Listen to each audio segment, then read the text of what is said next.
Chegamos com mais um Drop Janis no ar, Felipe Vidal. Fernanda Azevedo, que honra. Que honra, tudo bem com você? Tá tudo certo comigo e contigo. Também, com o Drop Janis eu tô tranquila. Aí sim, né? A gente Isso. começa o dia, a gente vai que vai. Felipe, tem uma expressão que a gente usa quando uma pessoa é muito boa numa atividade, que a pessoa é o papa da economia. É o papa, enfim, da medicina. Você é o papa em quê na sua vida? Ai, Fernanda, já começou assim que eu não vou saber responder. Vamos começar numa terapia. Confuso. Não, eu sou o papa na animação. É isso. Na animação eu sou o papa. E você, Fernanda Azevedo? Ah, eu não sei também, tô confusa agora. Sou o papa da minha casa, né, da minha família, a papisa. Papisa, arrasou. É. Mas eu vou te dizer, já que você introduziu esse assunto, que hoje nós temos um papa entre nós. Na Não dramaturgia. tenho nem roupa pra isso. Eu também não. Vamos trocar, vamos ver. Quem é Fernanda Azevedo? Celso Frateschi, Celso nosso convidado. Frateschi! Que está fazendo 2 papas no teatro. Eu faço um deles. Qual papa você Eu faz? faço o Bergoglio, o Papa Francisco, né, junto com o Zé Carlos Machado, que faz o Bento XVI, que é o Ratzinger, né? Vocês estão ali naquele momento de troca entre os 2 papas. Nem foi troca, né? Porque ele acabou não renunciando, ele acabou deixando de ser, passou a ser um papa honorário, alguma coisa assim, né? E a gente viveu um tempo com 2 papas, coisa que raramente acontece, quer dizer, nunca tinha acontecido na história. E se inventou isso, uma vez que os dois, é uma história bonita, porque os dois estavam querendo renunciar. O Bergoglio, que é como cardeal Bergoglio, ele queria renunciar para poder cuidar de uma paróquia e se aposentar, já estava com 75 anos e queria descansar. E o Ratzinger estava com muitos problemas, né? Com muitas denúncias de corrupção no Banco do Vaticano, muitas coisas a respeito de abuso de crianças dentro da igreja. Acho que todo mundo se lembra desse momento. E ele estava querendo falar assim, eu não tenho mais condições de liderar essa limpeza que a igreja precisa ter. E aí ele também quer renunciar. E o Anthony McCarthy, que é o autor da peça, inventou esse encontro entre os dois, né? Que é completamente ficcional, mas baseado em fatos reais, né? Em que eles conversam a respeito conversam não, sofrem, trocam ideias, brigam, dançam tango, fazem de tudo para poder aprumar o rumo da Igreja Católica. E a peça é muito bonita por isso, porque ela não dá nenhuma lição, nem a didática, nem nada. São 2 seres humanos com suas dúvidas, com suas angústias, mesmo sendo papas, né? E que conversam sobre isso e crescem sobre isso. E a plateia vem junto. É muito, muito bom de fazer. Eu estou super feliz de ter sido convidado para fazer esse papel. É um papel bastante importante, né? São dois protagonistas que levam um espetáculo, né? É uma peça que talvez muita gente já tenha visto o filme, Os Dois Papas, Sim. né? Que o Fernando Meirelles fez, que também concorreu ao Oscar, né? E muita gente não sabe que o filme é a adaptação dessa peça, né? Eu acho que a peça leva uma certa vantagem, porque, diferentemente do filme, não sei, vocês viram, no filme, praticamente é um filme masculino, de papas, mas a mulher tem muito pouca interferência. Na peça, não. Na peça, ele queria 2 personagens femininos, 2 freiras, uma que é um pouco confidente do Ratzinger, né? A irmã Brigitta, e você tem a outra irmã que questiona o Bergoglio no momento em que ele está querendo se aposentar da carreira religiosa, né? E leva ele para frente. Então, as mulheres na peça têm um papel muito mais efetivo. muito mais positivo. E vocês já tiveram algumas temporadas, né? Iniciaram mais no início do ano. Como é que foi? Como é que a temporada de vocês foi atravessada? Pela morte do Bergoglio primeiro e depois pelo conclave, né? Como é que isso repercutiu, assim, na temporada, no trabalho de vocês?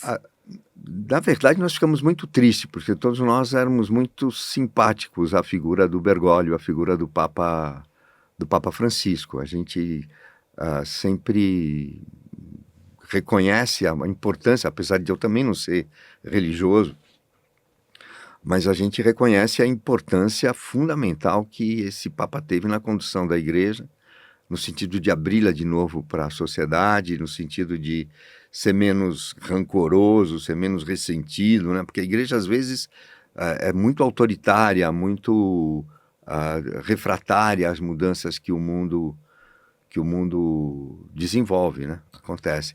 E eu acho que o Papa Francisco conseguiu reabrir a Igreja para esse mundo, né? Ele é uma mentalidade completamente moderna, aberta, generosa, né? Tem como modelo a Igreja na sua origem, então pega de novo a opção pelos pobres, A caridade. a caridade, o reconhecimento do outro, o carinho pelo outro, né? A misericórdia, ou seja, são valores cristãos que, mesmo eu não sendo cristão, reconheço como extremamente positivos, diferentes daqueles que o Ratzinger defendia, né? Que era a intransigência, que era a regra dura, que era não pode ser homossexual, não pode ter união, não pode ter que era muito restritivo. Eu acho que a gente era muito simpático ao Papa Francisco, que a gente sofreu a dor de uma pessoa, quando você perde uma pessoa muito amiga. E isso, evidentemente, no espetáculo acabou criando até um certo interesse maior. As 2 temporadas que a gente fez foram muito boas, né? A gente fez uma temporada no Sesc Guarulhos, essa é a estratégia do espetáculo, né?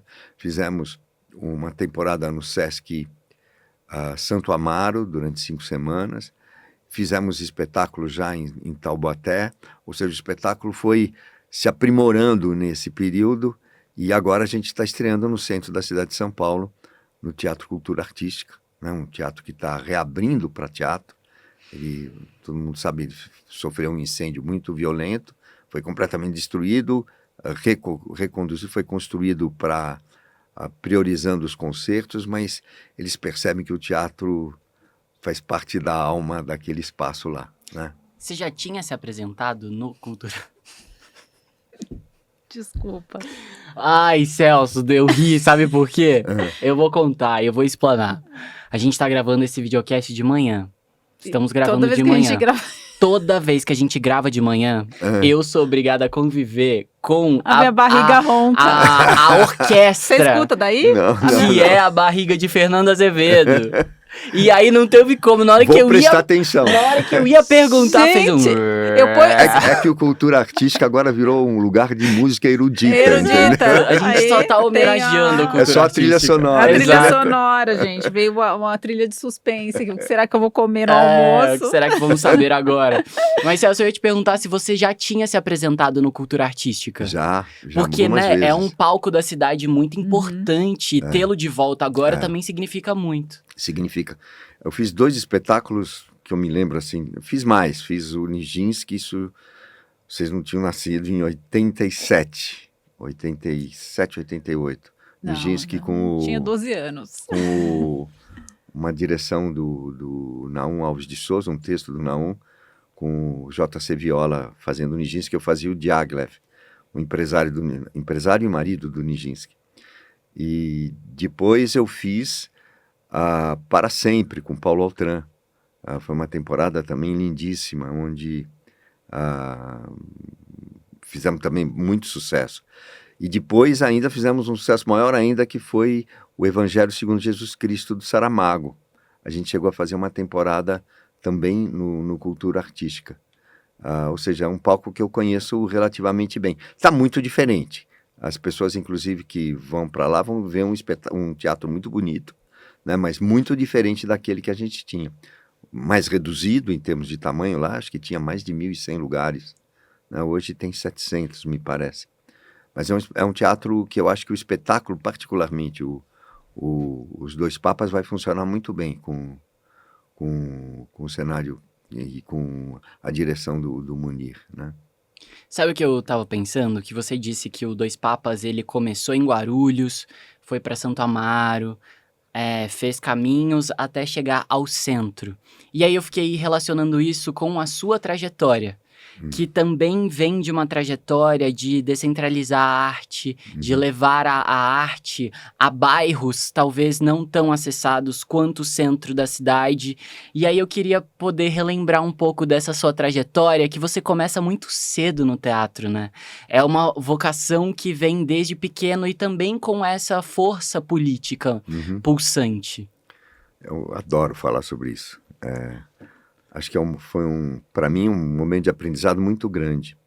Na verdade, eu comecei, a nossa trajetória, a minha trajetória dentro de um grupo que eu fazia parte, faz o caminho inverso. A gente começou no Teatro de Arena, eu comecei no Teatro de Arena de São Paulo com Augusto Boal, com o Fernando Peixoto, depois no São Pedro. Eu tinha, na época, a gente era empregado do Teatro São Pedro, a gente tinha carteira assinada, a gente tinha... Coisa que a gente não tem mais isso no teatro, não, né? Mas eu resolvi, eu tinha carro do ano, eu tinha uma casa própria, eu casei, tive filho, o André nasceu nessa época, né? E depois, quando a gente sofreu muito nesse período, que foi o período da ditadura, né? Eu fui preso no teatro, me levaram do palco, né? A mim e a Denise, do Teatro São Pedro. Então era um momento muito, muito duro mesmo para a arte brasileira e para o teatro que a gente fazia. E o Teatro São Pedro não segurou essa peteca de tanta censura e de tanta repressão, porque o Maurício também foi preso, várias outras pessoas tiveram a sua vida profissional bastante interrompida. Então nós saímos do São Pedro e fomos para o bairro, ficamos quase 10 anos na zona leste de São Paulo, né? Lá na Avenida São Miguel, construímos um espaço e lá fizemos o teatro até começo da década de 80, 79 e 80, que a gente saiu de lá. E aí voltei para o centro, né? Teve esse trabalho contrário mesmo. Mas o teatro na época tinha uma função muito bonita de resistência, de acreditar na vida, de acreditar de que aquele momento terrível ia passar de alguma maneira, né? A gente tinha que enfrentar, tinha que brigar contra, e a gente participava desses movimentos, né? Tanto os movimentos dos bairros, que eram os que eram permitidos, né? Que era o movimento de educação e de base da igreja, que era um movimento por moradia, que era um movimento por água e esgoto, por condução, quer dizer, esses movimentos a gente estava junto até que isso se transforma no movimento operário, e no final da década de 70, com as greves do ABC e tudo mais, e aí a gente vê a ditadura indo embora, felizmente, né? O fantasma ainda permanece sempre, a gente tem que tomar cuidado. E que teatro era esse que se fazia descentralizado, assim? Não era uma escola clássica, né? A gente tinha essa formação do Arena, né? Que era um teatro realista e crítico, né? E que buscava reproduzir no palco o homem brasileiro, o homem da rua, né? Tinha o Teatro Jornal, não tinha? O Teatro Jornal foi onde a gente começou. Com o Boal. Com o Boal. Ainda no Arena. A gente ia acabar de fazer um curso no Arena, né? E não queríamos sair, ficamos rodando lá. E pedimos autorização para o Boal para pesquisar essa coisa do Teatro Jornal, que ele tinha essa ideia antes do golpe militar, ou seja, antes da censura prévia. Quando bate a censura prévia, o Teatro Jornal fica uma coisa meio esquisita, porque a gente tinha que mandar um texto para a censura com 2 meses de antecedência. Daí eles tinham que aprovar, a gente tinha autorização para montar, para fazer o espetáculo. Quando o espetáculo ficava pronto, vinha outra comissão de censores para ver se o espetáculo seria aprovado ou não. Ou seja, daí 3, 4 meses só de burocracia da censura, você não conseguia fazer nenhuma notícia mais ou menos quente ali. Quente, né? Ou pertinente. Então o que a gente fez foi pedir autorização e fazíamos como se fossem exercícios, meio clandestino, e funcionou muito. A gente fazia no Areninha, que era um teatro menor ainda que o Arena, que ficava na Sobreloja.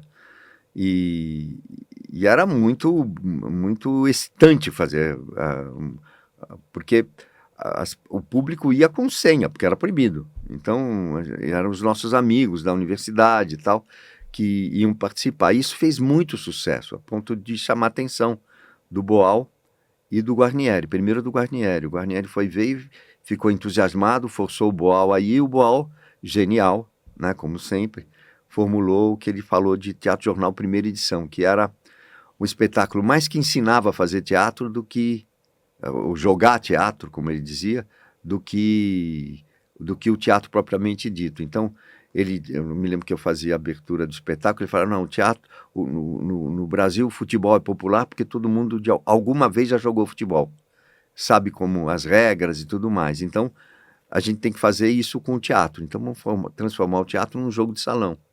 E o espetáculo eram 9 técnicas de transformar notícia em teatro, né? E era para ser feito assim. E isso acontecia... Na época teve mais de 40 grupos de teatro-jornal na universidade, nos bairros de São Paulo, criou um movimento super interessante, né? Muito, muito, muito importante mesmo. E as notícias que vocês encenavam já tinham passado pelo crivo da censura, né? Já tinham passado, o jornal já tinha sido censurado, né? Isso era um argumento, né? Mas o Boal tinha várias técnicas de driblar a censura, que eram também algumas bastante divertidas. Uma delas era... me lembro que na preleção, que normalmente o diretor conversa antes de uma estreia, ele falou assim, por favor, façam muito mal o espetáculo. Sejam os piores atores que vocês puderem conceber. Errem tudo, gaguejem, falem baixo, falem olhando para fora. Toda uma antitécnica teatral a gente usava para fazer o espetáculo para censura. Aí ele chegava para o sonoplasta e falava assim, nesse momento aqui você aumenta muito o som, que é importante que ele não ouça o que o ator está falando. Então, momentos que eram importantes, né? Aumenta o som aumenta aí. o som. Então tinha várias técnicas que era para driblar a censura, que era uma coisa difícil. Era uma coisa difícil. A gente fala muito em censura, né? Principalmente porque hoje temos redes sociais e essa vontade de todos em dizer, porque tá muito fácil você falar algo e ter uma plateia. Uhum. Então essa palavra, ela constantemente tá por aí, censura, censura, censura. Para você, Celso, o que realmente significa censura? E ainda tendo passado por essas questões, esses momentos tão específicos que hoje a gente traz, mas também tão difíceis e tão duros. Até complementando essa discussão sobre liberdade, de limite de liberdade de expressão e censura, né? Que é uma discussão muito atual, né? Acho que hoje a gente vê a coisa da censura quase que de uma forma invertida, né? Uma coisa é a responsabilidade que você tem que ter com a seriedade, com a verdade que você está falando ou não, né? Outra coisa é você é o que a gente tinha, né? O que a gente tinha era uma mutilação da nossa criação, né? Para você ter uma ideia, e feito por pessoas da Polícia Federal, né? Agentes da polícia, que 99% das vezes entendia muito pouco de arte, né? E de história e de vida. Para você ter uma ideia, quando a gente fez a queda da Bastilha no Teatro São Pedro, a palavra igualdade, liberdade e fraternidade foi censurado, né? Que é uma coisa da Revolução Francesa, que eles falavam que era de um revolucionário mineiro, né? Não tem pão, comam bolos, foi proibido, que é a frase mais simbólica da Maria Antonieta, que justifica até a raiva popular em relação a ela. O Sófocles foi chamado para ser preso na frente do municipal, porque queriam o autor da peça, da Antígona, né? Você tem imbecilidades e uma coisa que te mutilava mesmo, né? Hoje, a palavra, a gente sente falta dessa responsabilidade. A gente não precisa de censura, mas seria bom que a gente falasse a verdade, né? Hoje tem essa história das narrativas de um lado, de outro lado, mas na verdade existe uma coisa que é factual. E essa coisa factual é que deveria estar num primeiro plano. Você vê muita mentira. Tem um dos espetáculos que eu faço, que é o Sonho Voou, termina com um texto do Horácio, do Rainer Miller, que fala: as palavras caem na agitação do mundo irrecuperáveis, deixando as coisas reconhecíveis ou irreconhecíveis. Imortal para o homem aquilo que é irreconhecível. Eu acho que esse é o problema. A gente está vivendo uma desqualificação da palavra, né? E que torna as coisas irreconhecíveis. Coibir a mentira, eu acho que não é propriamente censura, né? E essa diferença eu acho que está muito clara. Hoje quem mente clama por liberdade, né? De poder mentir à vontade. Eu acho que é difícil isso, né? E aí a gente vai entrar em assuntos mais complexos. Por exemplo, você colocar a questão da censura como uma restrição de eu ter o direito de mentir e de enganar, né? Eu tenho o direito de destratar uma criança ou de aproveitar do corpo de uma criança, porque eu tenho esse direito de me expor ou de divulgar. Existe uma distorção aí que é muito mentirosa, ela própria, entendeu? E aí eu acho que não é a palavra censura, é a palavra de você é um criminoso e tem que pagar por esse crime, porque nós vivemos em sociedade, né? E a sociedade tem regras, de alguma forma ou de outra. Você pode ser contra a regra e mudar essa regra, mas você não pode, no meu modo de entender, na minha ética, se impor a uma outra pessoa, né? A destruir uma outra pessoa, né? O que a gente vê, por exemplo, ontem eu estava vendo uma notícia dessa mulher que tomou 60 socos e que o marido não foi processado por tentativa de feminicídio. Foi o delegado, macho, homem, falou: não, eu livrei o cara. Né? É uma coisa... E você viu essa imagem divulgada desse cretino, desse mastodonte, né? Violentando a mulher daquela maneira em rede nacional. Você fala: não, isso aqui não é agressão, tentativa de feminicídio. Né? Então você tem uma distorção que hoje é muito... a gente vê muito, né? Acho que nós vivemos 4 anos na última gestão muito graves, eu acho, nesse sentido de descaracterização ou de perda de valores éticos, humanos, né? Que é o que sustenta uma sociedade, né? E um cinismo muito grande, né? Muito grande, muito grande. Você acha que o teatro e essa força... Eu falei você acha, mas eu já... Você acha? Eu acho. Você acha, eu também acho, nós achamos.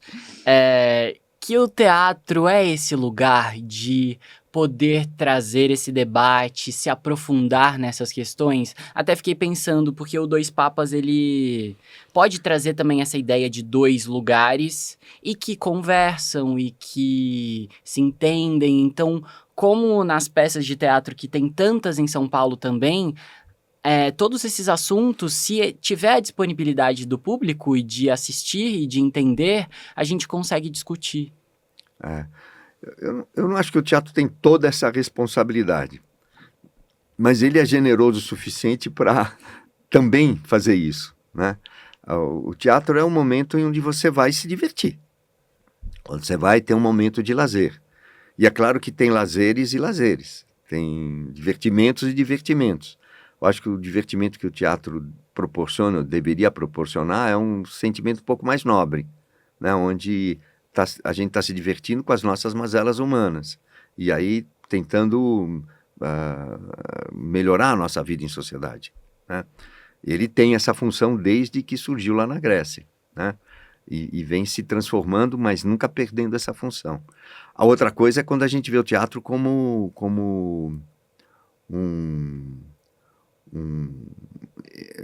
simplesmente um lugar onde se ensina moral. Aí eu acho que fica chato, né? Eu acho que a gente tem que ter a liberdade de se questionar, né? E o teatro a gente aprende ao ser questionado, ao entrar nessa conversa de espírito aberto. E aí eu acho que o teatro tem essa função, sim, né? Agora, eu acho que antes de mais nada, a gente tem que entreter aquela plateia, eles têm que viver um momento em que mostre as possibilidades humanas, independente até do conteúdo. Talvez a forma teatral em si já seja uma coisa extremamente libertadora, porque você está lá num jogo claro, onde uma pessoa mas também não é, mas também é outra. A gente lida muito com a alteridade. A gente lidar com a alteridade, eu acho que já é uma coisa fantástica, né?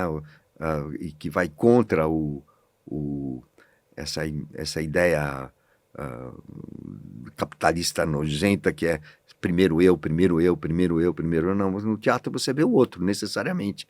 É o personagem que você está representando, que você está colocando, entendeu?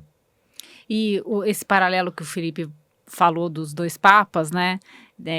O texto traz essa esperança de conciliação, né? Parece que tem essa coisa dos polos, que e uma expectativa, uma esperança, dá esse final de que talvez a gente possa encontrar um caminho, né? Não precisa ser amigo, não precisa concordar, mas que a convivência é possível. O que precisa né? é se revelar como na inteireza das suas opiniões, né?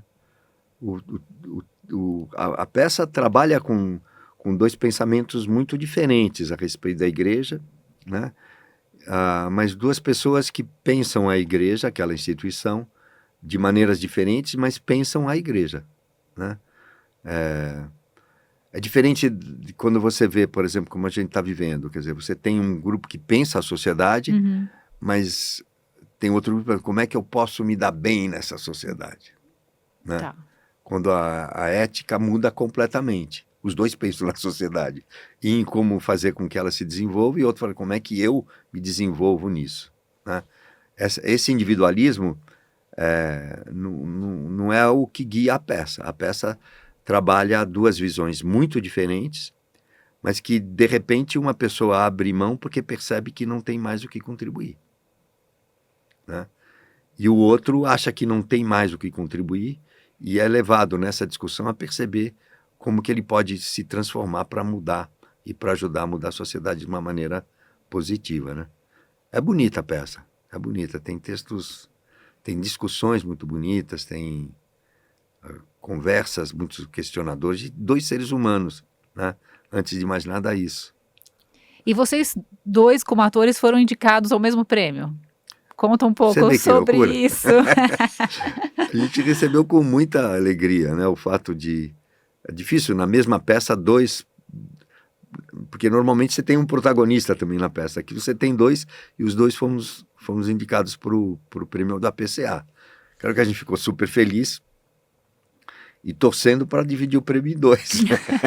Para dar empate. Cada um leva uma metade, tá tudo certo. Para dar empate. Para dar empate, Porque é muito bom. Jogar com o Zé é um prazer muito especial, porque a gente joga muito. No palco funciona quando você tem um jogo claro, né? Com um jogo de final de campeonato, entendeu? Um jogo de final de Copa, que é sempre todo mundo prestando atenção.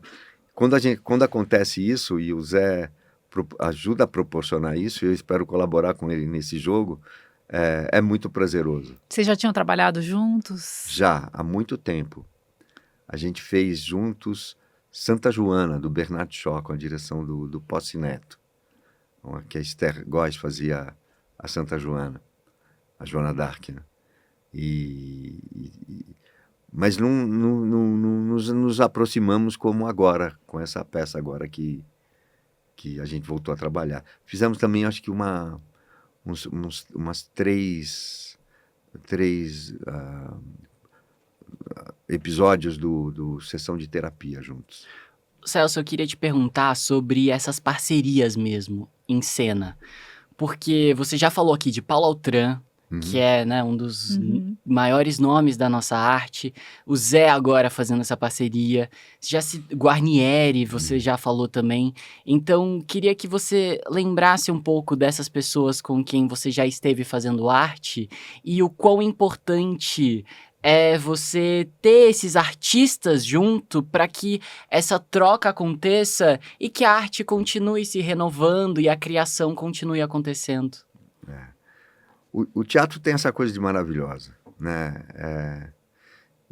Que é o tempo que você está no palco, o tempo que você está em temporada, né? Porque você, enquanto você está em temporada, parece que não existe o resto do mundo. Você vive muito intensamente aquele grupo, aquela trupe circense que a gente vira, aquela coisa de se conhecer, de entrar na intimidade do outro.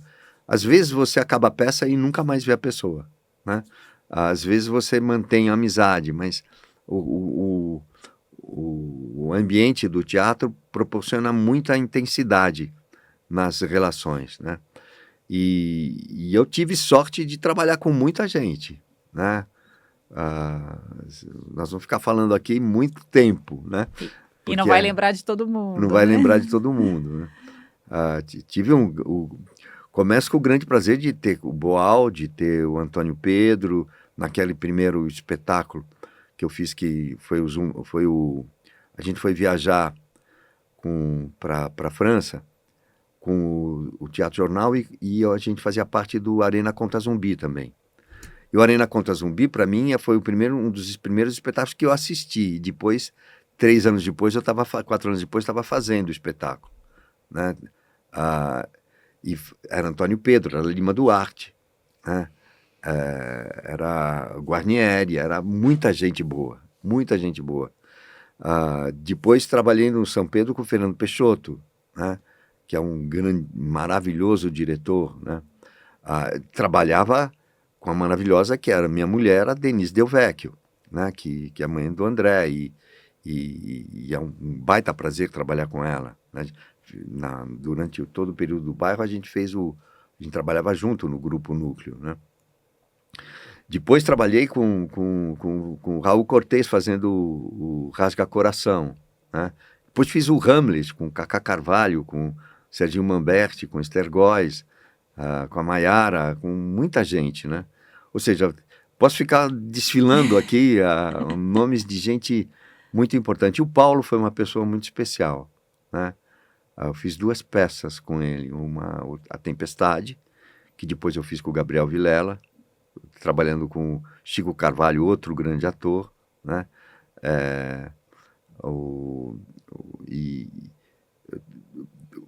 Com o Paulo foi mais intenso, porque a gente foi eu trabalhei com a Edith Siqueira, que foi minha mulher e que faleceu. E eu estava de luto quando voltei a trabalhar com o Paulo. Ele me chamou para fazer, tinha feito O Amor de Dante por Beatriz, com Elias, e o Paulo assistiu e me chamou para fazer o Para Sempre com ele. E foi com o Para Sempre que eu conheci a minha atual mulher, a Silvia Moreira, né? Ela era já amiga de família do Paulo, e aí ficamos juntos para sempre. Ele foi o nosso padrinho de casamento, super feliz, e era um grande artista. Como que era essa coxia, antes de abrir essa cortina, por exemplo, com o Paulo? O Paulo ele fumava antes de mais nada, né? Morreu fumando, né? Não tinha jeito, com já mais de 80 anos, mas com cigarro na boca, né? Mas era uma coisa divertida isso, porque se você estava na coxinha, ele fumava e dava um cigarro para você, entrava para a cena e voltava e continuava fumando, né? Tudo proibido, né? Tudo proibido. E agora ele era muito o ensaio com ele era uma coisa muito presente. Eu fiz uma vez em 85, 86, a gente fez um projeto logo depois do Hamlet, que chamava um pouco a recordação ou a retomada das peças que tinham sido censuradas durante o período da ditadura. E a gente fez a leitura quase que uma encenação do Liberdade, Liberdade, que foi o grande sucesso dele antes do AI-5, né? E eu me lembro de estar ensaiando com ele. Era uma coisa... E ele fez essa peça milhares de vezes. E eu me lembro que eu fiz o primeiro ensaio e foi muito bem. Modéstia à parte, eu tinha sido muito bem... o ensaio rolou bem, ele ficou, me elogiou, eu fiquei todo feliz. E no dia seguinte eu fui para o ensaio e relaxei. Que a bola já subiu, né? Que a bola já subia. E ele falou assim, por que você não veio no ensaio hoje? Né? Porque no teatro ele me ensinou a não perder um segundo de trabalho, desse prazer de você atingir aquilo que você não conhece ainda. Né? Tem um poema do André Breton, que eu falo toda hora antes de entrar em cena, que ele pedia, e eu acho que me liga muito ao Paulo isso. Silêncio, silêncio, para que eu possa passar onde ninguém jamais passou. Silêncio, eu te seguirei, minha bela linguagem. E ele era muito presente isso nele, ele estava sempre mergulhando numa coisa diferente, né? E ao mesmo tempo de um rigor, era muito prazeroso trabalhar com ele sempre. E você também é professora, né? Ainda dou alguns cursos lá no Ágora. Eu e a Silvia coordenamos o Ágora Teatro, que fica aqui no Bexiga. Né? E a gente... É uma coisa muito especial, porque a gente mora lá. Tem o teatro e a gente construiu a casa na frente. Então a gente é o verdadeiro home theater. Né? E a gente... Nessa história do Ágora Teatro, a gente tem muito te toma completamente, né? O fato de morar no lugar onde trabalha tem várias coisas positivas, mas tem aquilo que supostamente seria negativo se não fosse teatro, né? De ele também invadir a nossa casa, né? Sabe o que eu queria perguntar? Como que começa isso de... Porque a gente já recebeu aqui várias pessoas que sempre falam que quando você é ator, também é importante essa produção, essa direção, né? Em você ter profissionais que você trabalha constantemente, mas quando você pega a sua carreira mesmo para ter um espaço, ter um local... E parece que isso dá mais estofo, dá mais bagagem. Então eu queria entender como que começa o Ágora e como que você também se estabelece nesse lugar. Então, eu sempre trabalhei com grupos, né? Com elencos mais fixos. Apesar de ter uma carreira solo, às vezes também, mais tradicional, sempre teve um outro lado que teve um grupo sendo desenvolvido, né? Desde lá do Arena... mesmo quando depois voltei para o teatro mais independente, sempre mantinha um grupo trabalhando isoladamente, ou amador ou não amador. Por exemplo, agora a gente tem no Ágora, entre outras coisas, um grupo de teatro comunitário do Bexiga, né? E temos o Ágora também, que forma vários grupos, e a gente dá aula. Também, ainda você tinha me perguntado... Sim. Acabei não respondendo, mas eu fui professor durante 37 anos da Escola de Arte Dramática da USP. Né? Fui diretor algumas vezes lá e sempre trabalhei com aula também. E agora eu ainda dou cursos no Ágora. Volta e meia a gente tem... Eu estou ministrando alguns cursos. O Ágora, voltando agora para pegar como que surge...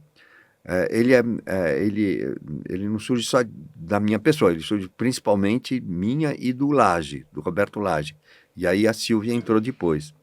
É que aconteceu que no final do século passado a gente entrou com um projeto, eu entrei com um projeto, ele entrou com outro projeto para ocupar o Kuznet, o Teatro de Arena. Nós dois perdemos. E um olhou para a cara do outro e falou assim, você tem janela já, você também já tem... Não tem por que a gente ficar esperando o edital. Vamos construir o nosso espaço.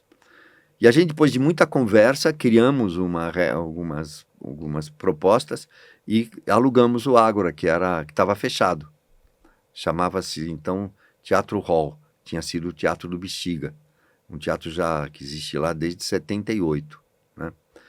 E aí a gente começou a programar. Era a ideia de formar grupos de teatro, de trabalhar.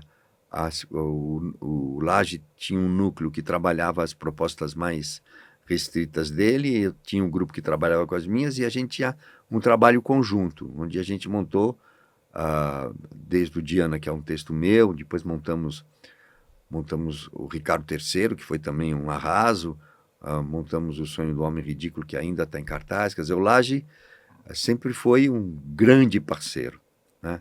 Depois ele se afastou, e acabou ficando eu e a Silvia coordenando o Ágora, que tem agora esse trabalho que é amplo, que ele trabalha com as montagens, trabalha com cursos, né?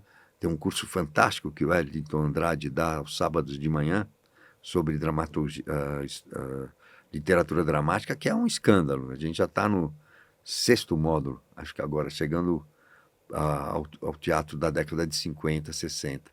É muito bom mesmo, que sempre tem a aula dele, tem uma leitura que eu coordeno, depois ainda tem uma coisa mais prazerosa, que é um almoço com todo mundo. É muito, muito prazeroso mesmo.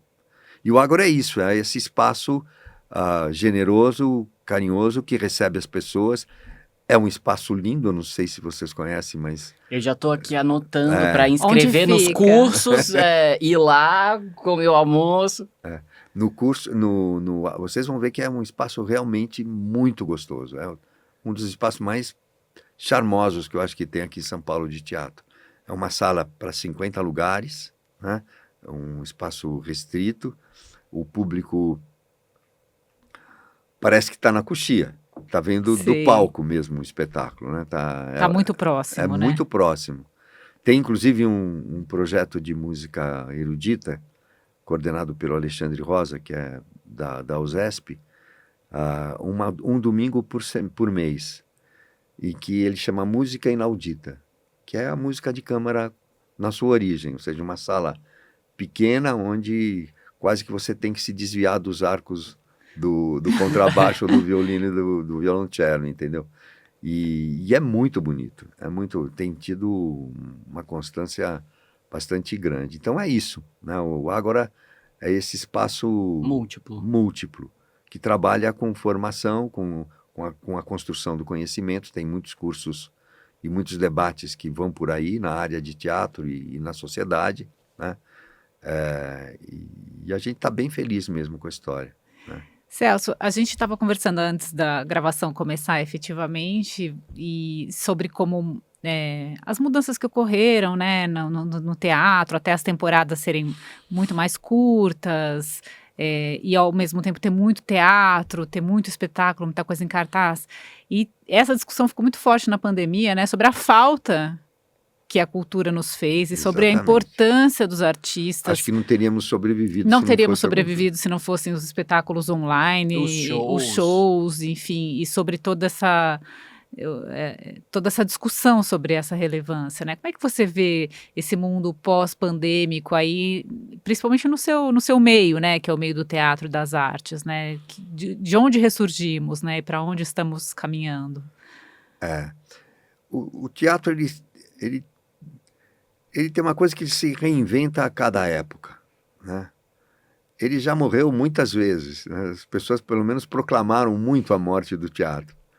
Mas ele permanece com muito vigor. Hoje em dia ele permanece com muito vigor. Eu não sei como te explicar, mas tem público, né? Alguns espetáculos têm muito público. E eu acho que a gente deveria até aproveitar mais esse papo, aumentando de novo as temporadas paulatinamente. Nós tivemos um momento de crise, né? Onde outras formas de comunicação, outras formas de lazer, acabaram ganhando foram meio que hipertrofiadas, né? Como a televisão, mas agora as redes tal, acabam tomando um espaço que já foi do teatro, né? O teatro antes era mais comunicação ainda do que é hoje, né? Eu acho que o teatro ele se reinventa. E se reinventa mesmo, ele muda a função dele às vezes. E eu acho que a gente está nesse momento de reconstrução desse sentido do teatro, E isso é bonito de estar participando, né? Tem uma amplitude enorme, né? Você tem desde o teatro musical, que ganha um espaço enorme, mas tem um teatro de grupo, que hoje está completamente espalhado pela cidade, né? Eu acho que tem muita gente fazendo teatro, muita gente, né? E isso é uma novidade que vai surgir aí, que eu não sei direito qual vai ser a função dele, né? Mas ele está se transformando numa coisa importante, mantendo a sua coisa original, que é uma forma de divertimento ou de lazer, de prazer muito particular, que não conseguiu ainda ser superado, ou alguma coisa que o substituísse. Por que eu digo isso? Porque o teatro é corpo presente, né? É surpreendente por isso, porque você não sabe o que pode acontecer com aquela pessoa contando uma história ou representando alguém para aquela plateia, né? Tanto a plateia acontecem coisas malucas, como no palco acontecem coisas malucas. E essa diferença, esse jogo entre palco e plateia, é insuperável, né? É diferente de um filme, né? Ou de uma peça de TV, ou de um podcast, ou de qualquer outra coisa que é outra relação que se estabelece, não é essa coisa tão perigosa, né? Como é a coisa do teatro. Digo perigosa principalmente quando a gente está no palco. É perigoso, entendeu? Você pode dar um branco, né? Você pode tropeçar numa hora errada, pode o teu colega falar uma frase diferente, você mesmo, até num monólogo, fala uma frase que posterior, que você tem que corrigir. Tudo isso estabelece um perigo que eu acho que o público se entretém, que o público fica atento naquilo que a gente está fazendo. O público sabe do perigo que corre, né? Você tem alguma história, Celso, de algum, sei lá, você deu alguns exemplos, né? Mas tem algum momento que você lembre, que você ficou em cena e falou, esse perigo aqui está. Muitos. Conta um pra gente que você lembra. Teve um que é triste esse. Porque a gente estava estreando o Grande Inquisidor, uma das versões do Grande Inquisidor do Dostoiévski. E calhou de ter o impeachment, o golpe da Dilma, né? E a gente começou a fazer o espetáculo, e a Fiesp aqui começou a um foguetório. Eu me disse, és tu, que era a primeira palavra do negócio, um foguetório que não acabava mais. Pior que final de ano, né? E era a comemoração do golpe, né? Daqui da Paulista. E eu falava, caraca, é relativamente próximo aqui o Água. Eu falei, e aí? Não vem, não é... a palavra vinha, és tu, não digas nada, cala-te. Eu falei, não, esse não é o espetáculo que eu preparei. Não tem nada de real aqui. Tá mentiroso, porque a minha preocupação é outra completamente. Eu me senti realmente invadido e violentado, porque era muito fogo. Não sei se vocês se lembram, mas comemoraram em muito o golpe. E eu parei o espetáculo, falei, desculpem, não é esse espetáculo que eu preparei para vocês, que nós preparamos. Então eu não vou fazer, eu vou sair, se vocês quiserem, vocês fiquem. Eu vou me preparo e tento voltar. Mas agora eu não continuo. Aí ele falou, não, continua, vai. Deu um tempo, voltou. No que és tu, de novo, o foguetório. Aí eu falei, não dá para fazer. Não dá para desconectar, né? Não dá para desconectar. E aí foi um dia que não teve. Foi um dia que não teve. E era uma estreia. Eu me lembro que todo mundo ficou, a Silvia, a gente tinha preparado um coquetel, vinho, ela falou, eu lembro que a Silvia chegou no próprio hotel e falou assim, ninguém vai embora, eu não vou ficar sozinho com ele. Vamos pro coquetel. Alguém abre o vinho e vamos conversar. Todo mundo ficou. E depois todo mundo voltou para ver o espetáculo. Não teve essa história que ganhou um ritmo normal. Teve esse tipo, mas teve alguns divertidos. Conta também. Logo de cara, quando a gente estava na França aí, fazendo Zumbi. E o Lima Duarte teve que voltar para São Paulo. Então o Antônio Pedro assumiu o papel do Lima Duarte e eu, ainda moleque pra caramba, devia ter 18, 19 anos. E ele falou, você vai fazer o meu papel. E eu fazia um mensageiro que chegava correndo no final da peça, no momento mais dramático já do Zumbi, era um musical lindo, né? E eu falava assim, Gangazuba, meu ganga. Ele fala, fala, meu nego. Mataram o Gangazona. Já falou para Zumbi? Já. Quais são as ordens? Nenhuma, meu ganga. E aí ia começar uma música do Edu Lobo fantástica. E eu, felicíssimo de ter ganho a fala, entrei correndo e falei, Gangazuma, meu ganga. O que foi, meu nego? Mataram o Gangazona. Já falou para Zumbi? Não.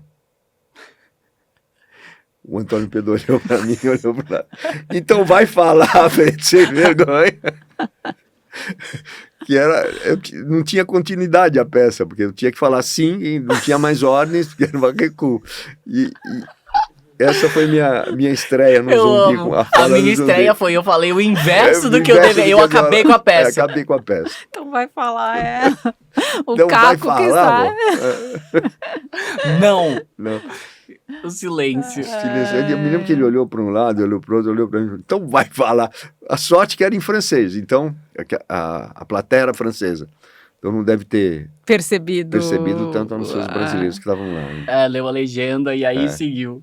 Felipe, que papo. Que papo. Antes, só quero que a gente falou muito de TV. A gente falou tanto de teatro. Aí eu só queria introduzir também, porque você é um rosto que a gente reconhece, além do teatro, também por papéis em TV, cinema. Então, como também que esse audiovisual entrou na sua trajetória, nessa carreira?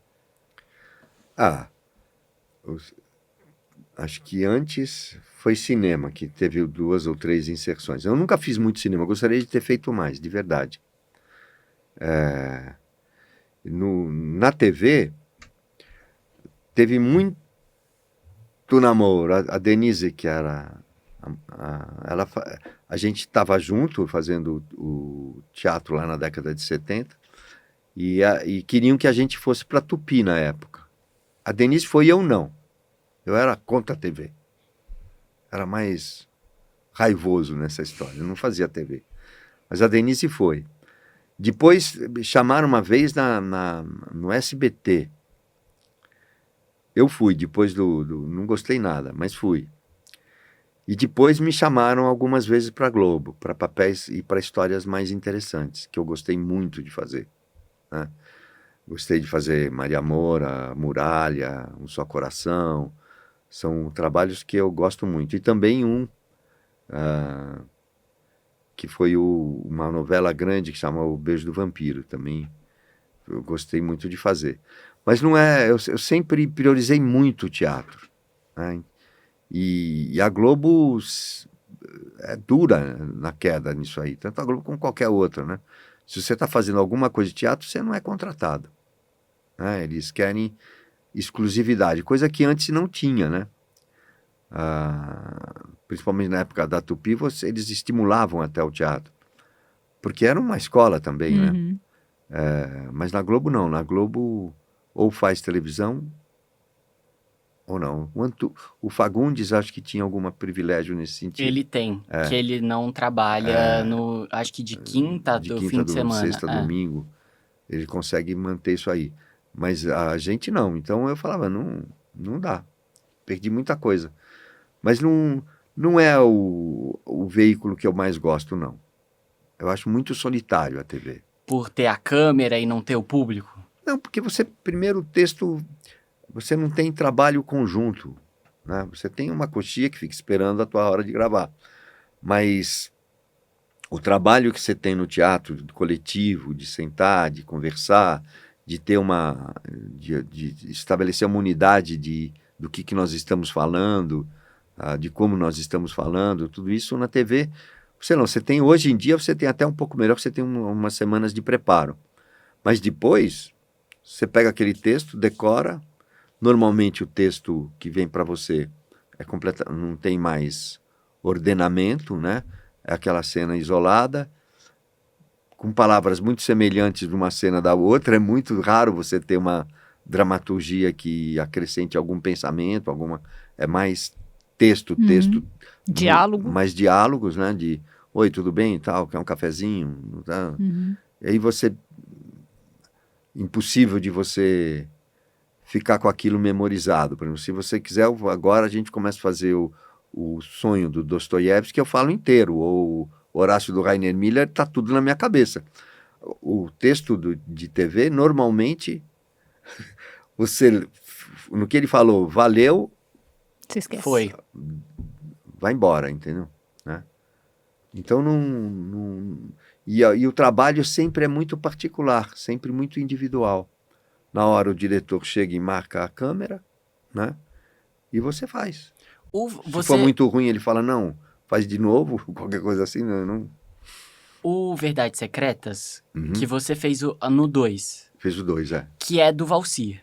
Do Valcir. E o Valcir é uma pessoa que você já tinha encontrado antes. Sim, de uma maneira completamente diferente. Completamente diferente. Então tem também isso um pouco? Como assim? Esses ciclos, né? De você encontrar mas você uma sabe pessoa... que eu não cruzei o Valcir durante todo o tempo de gravação. E ele tinha sido, de alguma forma, de um grupo que saiu, que era junto do núcleo da PEN. Ele utilizava um núcleo, de alguma forma. E fazia uma peça fantástica, que ele tinha escrito junto com a Márcia e com o Altair, e que ele fazia o protagonista, ele era o ator. E fazia nas paróquias, nos bairros, nos centros comunitários, nessas malucas. Uma peça chamava "De um homem não se perde nada". Do boi só se perde o berro, mas do homem não se perde nada, até o berro aproveita.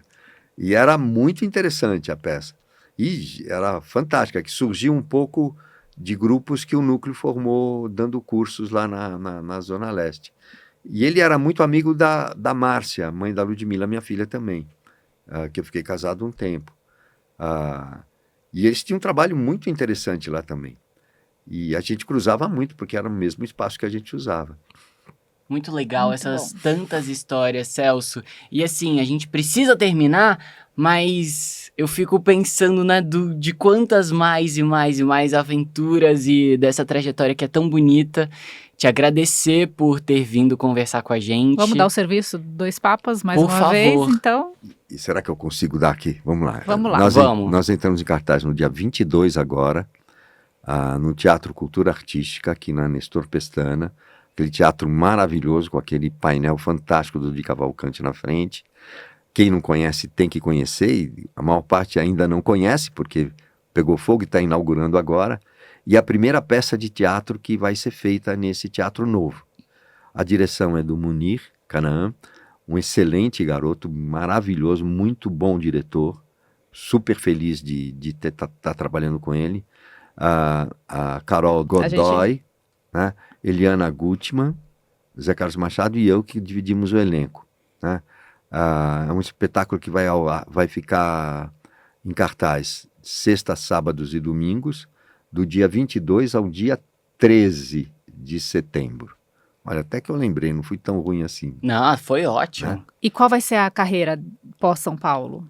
Daí a gente vai para o Festival de Porto Alegre, depois fazemos Jundiaí, fazemos, acho que Rio Preto, Jales, Araraquara, Belo Horizonte, Curitiba. Acho que a gente tem espetáculos aí até o final do ano. Tem ainda uma grande trajetória dessa peça. Eu espero que continue o ano que vem. Vamos ver. E vai, e vai. Fernanda Azevedo, muito obrigado também pela parceria. Felipe Vidal, muito obrigada. Mais uma vez. Que bonito esse papo que a gente teve aqui. Vamos fazer os créditos, nossa ficha técnica. Um instante, que a pessoa aqui não tá sabendo lidar com o celular. Agora já tô lidando. Então, na produção, Mariana Gonçalves, maravilhosa, o apoio de pauta Thiago Lacerda, nossa videomaker, que é a Gisele Sartini, áudio João Pedro Lefebvre, e a iluminação Rafael Félix. Muito obrigado, gente! Obrigado mais uma vez, Celso. Obrigada a esse público, essa audiência que nos acompanha até aqui. Se você gostou, compartilhe, faça um comentário, nos ajude também nessa viralização, nessa divulgação do Drops Janice. Exatamente. E a gente espera vocês todos no próximo. Obrigada, Celso. Obrigado, espero vocês no teatro lá. Vamos ao teatro. A gente sai da tela e vai pro teatro pra gente se encontrar. Que gostoso. Beijo! Tchau!